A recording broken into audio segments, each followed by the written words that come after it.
Mac and cheese, chicken nuggets, French fries, these may be some of your kids' favorite foods, but what if these were the only things your child ever ate for breakfast, for lunch, and for dinner?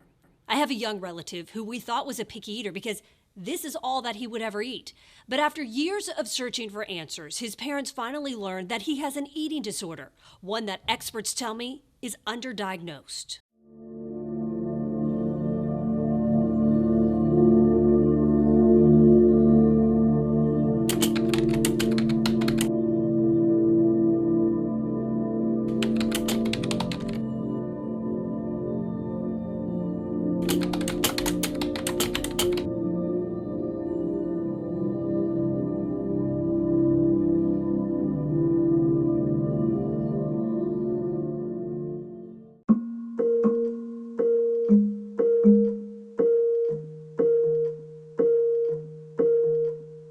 Pretzels, goldfish, crunchy chips, Doritos. Those are what her son calls his safe foods. Mostly beige and crunchy, only about 10 in all. No pasta, no meat, not even peanut butter and jelly. His pediatrician didn't know what he was up against. And every year I would bring it up and she would say, oh, don't worry about it. It's just picky eating. And every year it just didn't feel right to me. We agreed not to identify this mom or her teenage son.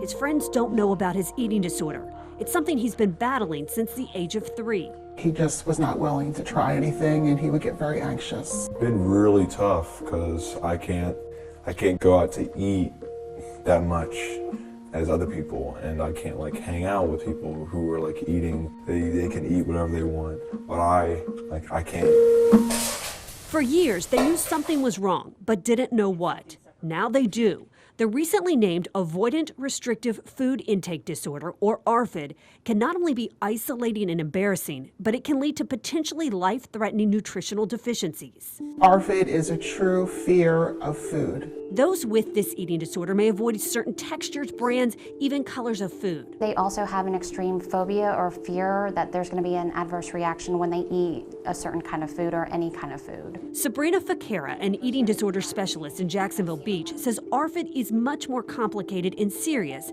than just picky eating. With somebody with ARFID, their intake is so restrictive that they will actually fall off their growth curve, so growth and development will become a very concern with medical and nutritional aspects. Unlike other eating disorders, ARFID has nothing to do with body image. Fear and avoidance of food often comes from a history of trauma, food-related or otherwise. Ashley McCann, a licensed mental health counselor, says for some patients, it starts with a traumatic event like choking or a food allergy. But when they're seeing their child overwhelmed with stress and fear and anxiety, when they see them debilitated and unable, they're all signs. And it's not just children who are impacted. McCann treats adults too. It's so underdiagnosed because it is new and unfamiliar, and people often don't know that it's what they're dealing with. Many health practitioners are still not familiar with ARFID, but help is available. Kids will get to the point where their nutrition is dependent upon supplements and feeding tubes because this can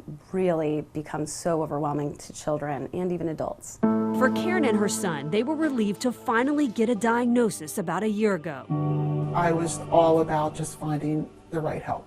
But there's such limited resources that there's long waiting lists and a lot of insurance companies don't cover the cost. Her son is now in therapy and seeing improvement. It has helped me expand what I eat and try different things. His mom wants those struggling to know you're not alone. Don't give up. Please reach out to other people that are going through it. And not every day is going to be easy, but just take it one step at a time. Heather, I know we've had conversations about this. This is so interesting. So where can people turn to for help? Yeah, well, the first place you want to probably turn to is your doctor. Talk to your doctor about this. Also, we've linked the National Eating Disorder Association website to this story on firstcoastnews.com. And there you'll find a link to a list of treatment providers. I've also posted a list of some of the warning signs and symptoms of ARFID. And also online, there is help. There are numerous ARFID Facebook support groups. So those are all good resources to check out. And the most important thing, Anthony, is that if you think you or your child has ARFID, seek treatment. That's right. Reach out for help. Thank you, Heather.